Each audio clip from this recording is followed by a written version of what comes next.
반갑습니다. 산골의 아침입니다. 오늘 말씀 에베소서 1장 17절 말씀입니다. 우리 주 예수 그리스도의 하나님 영광의 아버지께서 지혜와 계시의 영을 너희에게 주사 하나님을 알게 하시고. 아멘.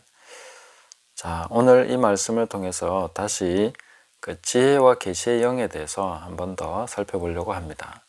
지혜와 계시의 영, 그냥 성령이라고 하면 되는데 왜 지혜와 계시의 영이라고 하셨을까?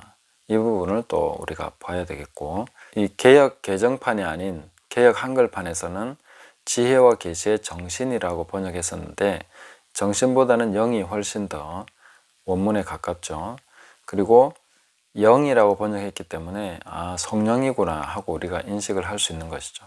그 전에는 지혜와 계시의 정신이라고 했을 때는 무슨 정신을 주시나, 이렇게 정신 차려야 된다는 얘기인가, 이렇게 생각할 수 있는데 영이라고 번역을 해줘서 감사합니다. 자, 그래서 성령에 대해서 우리가 좀 더 이해하고 또 하나님을 아는 것에 대해서 조금 더 이해할 부분이 있다 싶고요. 지혜와 계시의 영을 생각할 때 세 가지 중요한 점을 우리가 꼭 생각하면서 이 말씀을 봐야 됩니다. 뭐냐면 첫 번째로는 지혜와 계시의 영을 받아야 된다 하는 것이죠. 에베소서는 다 믿는 사람들에게 쓰여진 서신입니다.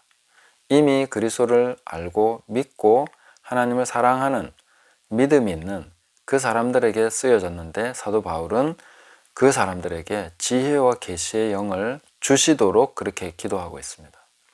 지혜와 계시의 영을 받을 필요가 있다는 거죠. 더 받아야 된다는 것이죠. 계속해서 받아야 된다는 거죠. 이 부분을 우리가 꼭 놓치지 말아야 되고요. 두 번째로 우리가 생각할 것은 기도함으로 받는다 하는 것입니다. 지혜와 계시의 영은 구해야 받는 것이다, 이렇게 우리가 알 수 있습니다. 그냥 별 관심 없이 그냥 평소에 그냥 하나님이 알아서 주시겠지, 이렇게 막연히 생각하고 있으면 안 된다는 것이죠. 지혜와 계시의 영을 구체적으로 구해야 된다 하는 것을 알 수 있고, 세 번째로는 다른 사람을 위해서도 지혜와 계시의 영을 구할 수 있다. 사도 바울이 에베소 교회를 위해서 기도하고 있는 것이니까 다른 사람을 위해서도 우리는 지혜와 계시의 영을 구할 수 있다 하는 것을 알 수가 있겠습니다. 그래서 오늘 우리가 이 부분을 적용하면서 좀 기도하시면서 많이 생각을, 묵상을 해보시면 좋겠습니다. 제가 예배 드릴 때마다 혹은 말씀을 전할 때마다 항상 이 지혜와 계시의 영을 주시도록 그렇게 기도를 하는 편입니다. 거의 빼먹지 않고 기도하려고 하는데, 왜냐하면 지혜와 계시의 영이 없이는 우리가 하나님을 알 수 없기 때문에 이 부분을 우리가 항상 기억해야 되겠습니다. 그리고 이 본문을 보다가 이제 제가 그 킹 제임스 한글 번역판을 봤는데 거기에는 이렇게 번역이 되어 있더라고요. 우리 주 예수 그리스도의 하나님 영광의 아버지께서 자기를 아는 지식 안에서 지혜와 계시의 영을 너희에게 주시어, 이렇게 번역되어 있습니다. 그래서 제가 한글 번역이 좀 달라서 지혜와 계시의 영을 받아서 하나님을 아는 게 아닌가? 그런데 왜 여기서는 이제 아버지께서 자기를 아는 지식 안에서 지혜와 계시의 영을 너희에게 주시어, 이렇게 번역했을까? 그래서 원문을 살펴보니까 처음 원문을 봤을 때는 킹 제임스 번역이 더 맞는 것 같았어요. 왜냐하면 맨 마지막 부분이 이제 en 에피코노세이 아우토 이렇게 해서 이제 그 아는 지식 안에서 이렇게 돼 있어서 이게 더 맞는데, 이렇게 생각을 했었는데 그 앞에 이제 접두사가 붙어 있습니다. 그래서 그 용법을 따라서 문법적으로 이렇게 전체적으로 보면 개역 한글판이 더 맞겠다, 이렇게 봅니다. 여기서 이제 한글 번역에서 좀 놓치기 쉬운 것은 뭐냐면 이것입니다. 지혜와 계시의 영을 너희에게 주사 하나님을 알게 하시고, 그래서 이게 순차적으로 일어나는 일인 것 같죠. 지혜와 계시의 영을 받으면 이제 그 다음에 하나님을 알게 된다, 이렇게 생각하는데 그게 아니라 헬라어 엔이라는 단어는 그 동시에, 그냥 그 안에서, 이런 뜻이기 때문에 지혜와 계시의 영을 받는 것과 하나님을 아는 것이 동시에 이루어진다, 이렇게 보면 되는 것입니다. 같은 시간에, 완전히 그 시간 안에서 하나님을 아는 그것이 지혜와 계시의 영을 받는 것과 동일하다. 그러니까 똑같은 시간에 그냥 받는 것이다, 이런 것입니다. 그래서 내가 지혜와 계시의 영을 어딘가 이렇게 저장해 놨다가 어떤 상황을 만나면 그걸 계속 이렇게 알게 되고 이렇게 되는 것이 아니라 우리가 하나님과 동행하는 순간순간에 지혜와 계시의 영이 임함으로써 내가 그 시간에 하나님을 동시에 알게 된다. 완전히 일치하는 시간에 똑같은 시간에 받게 된다.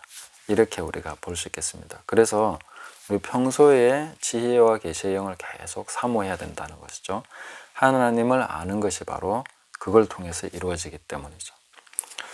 우리는 예수님께서 아들과 또 아들의 소원대로 계시를 받는 자 외에는 아버지를 아는 자가 없다 이렇게 말씀하신 대목을 알고 있습니다. 하나님을 아는 것은 단지 그 혈과 육으로는 알지 못한다는 것이죠.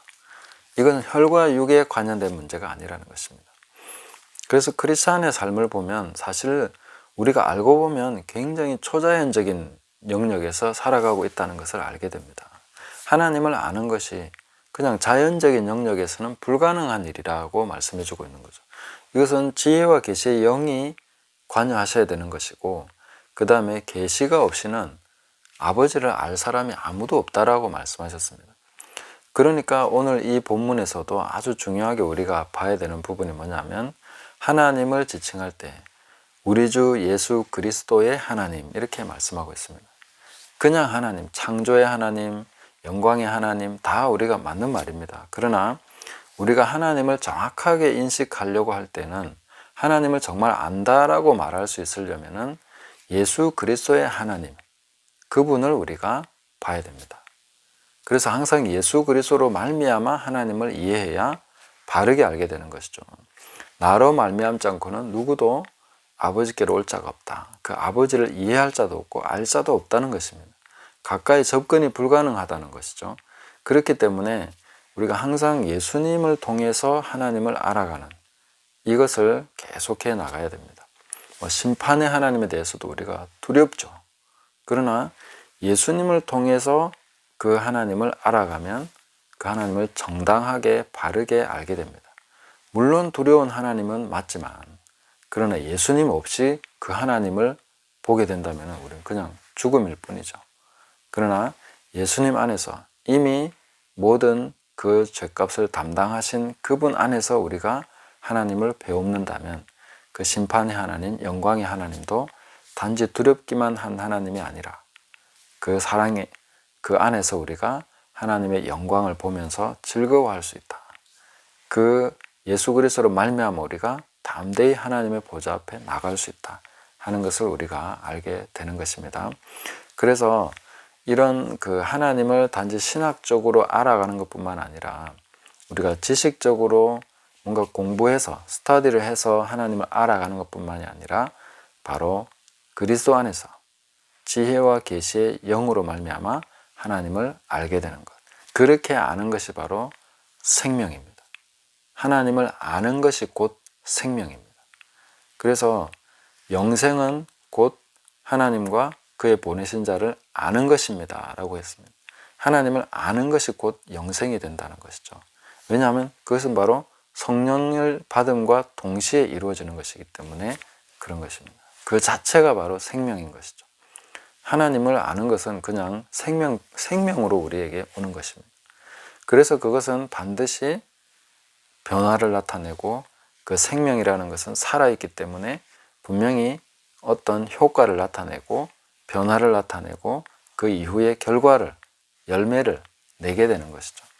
그래서 우리가 이런 부분에서 항상 지혜와 계시의 영을 사모하면서 지혜와 계시의 영을 간절히 구하고 하나님을 알도록 힘써야 된다는 것입니다.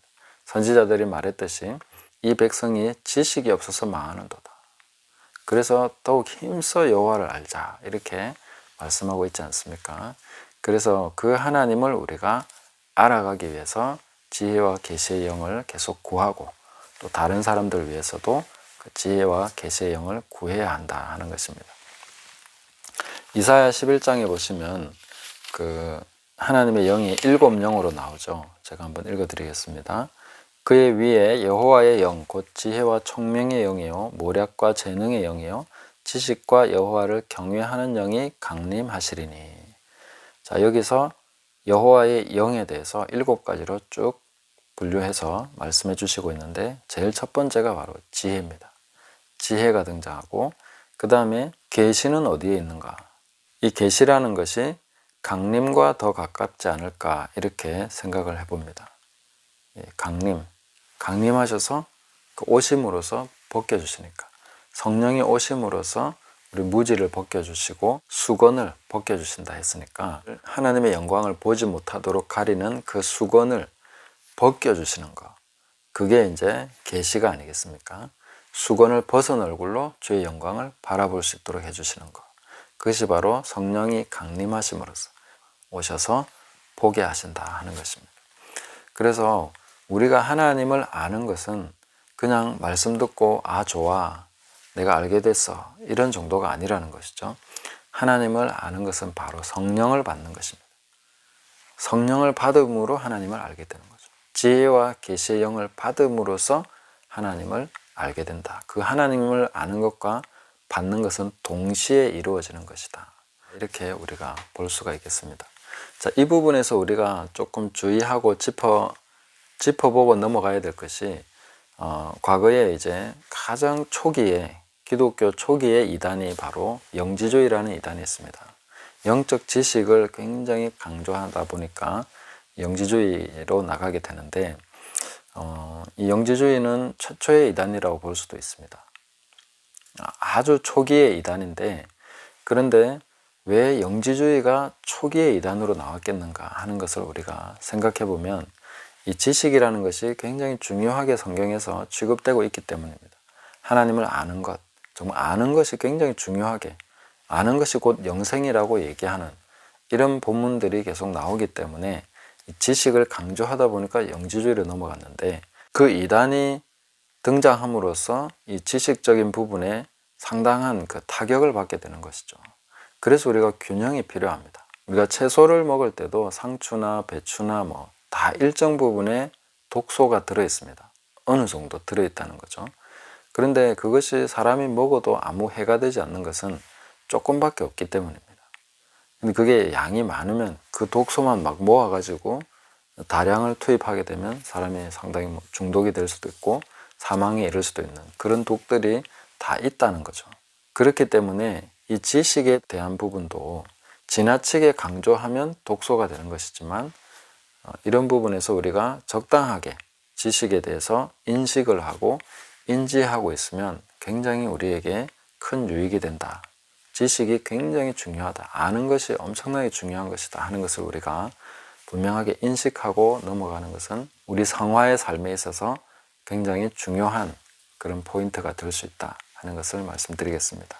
그래서 제가 그 이단이 되는 거 이렇게 보면은 항상 이단이 되는 것은 고집이 세서 회개를 안 해서 이단이 되는 것이지, 사람이 뭐 항상 뭔가 오류가 있고 틀릴 가능성은 늘 있습니다. 그래서 우리가 모든 것을 적절하게 하고 균형 있게 하고 이런 것이 굉장히 중요하다 하는 것을 생각하고, 이 영적인 지식, 하나님의 성령으로 말미암아 우리에게 주어지는 이 지식이 굉장히 중요하다, 우리에게 생명이 된다 하는 것을 기억하시면서 오늘도 지혜와 계시의 영을 구하시면서 또 다른 사람을 위해서, 우리 자녀들을 위해서도 계속 지혜와 계시의 영을 구해야 되겠습니다. 하나님을 알므로써 우리가 살아있는 삶, 그리고 능력 있는 삶, 복음에 합당한 삶, 하나님의 말씀이 말씀해주고 있는 바로 그런 삶을 살아갈 수 있도록 계속 이 부분을 기도하면서 추구하면서 그렇게 나가야 되겠습니다.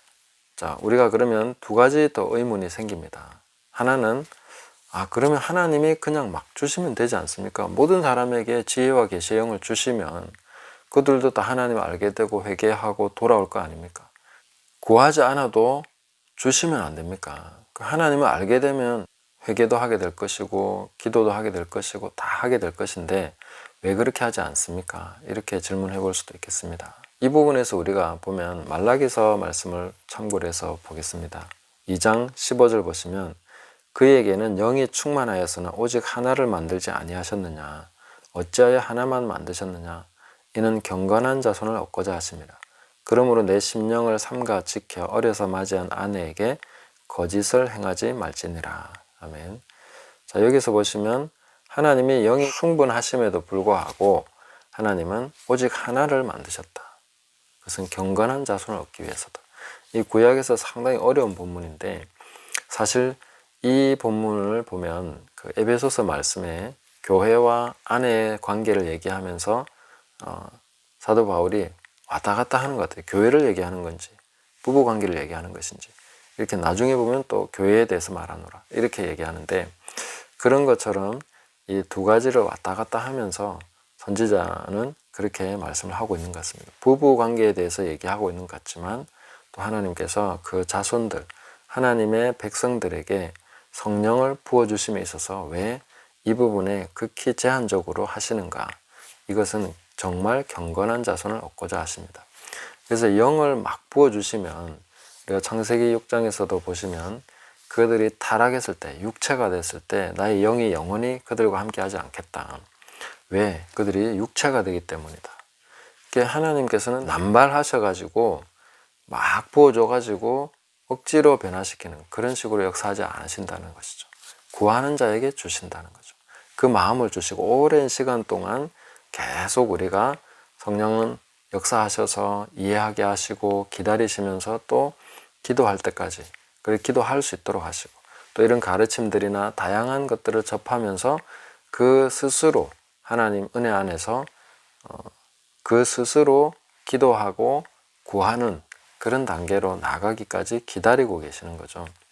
왜냐하면 경건한 자손을 얻고자 하기 때문에 하나님은 많은 무조건 다량으로 그렇게 천국에 입성시키겠다 하는 그런 목적이 아니라 경건한 자손을 얻고자 하신다 하는 것을 우리가 기억해야 되겠습니다. 그래서 구하는 자에게 주십니다. 우리가 간절히 진심으로 중심을 가지고 이 부분에 대해서 기도해야 될 것이고 하나님을 알고자 해야 될 것이고 그렇게 함으로써 계속 하나님을 사랑하고 더 깊이 친밀하게 나아가고자 하는 그런 소원을 가져야 되겠습니다.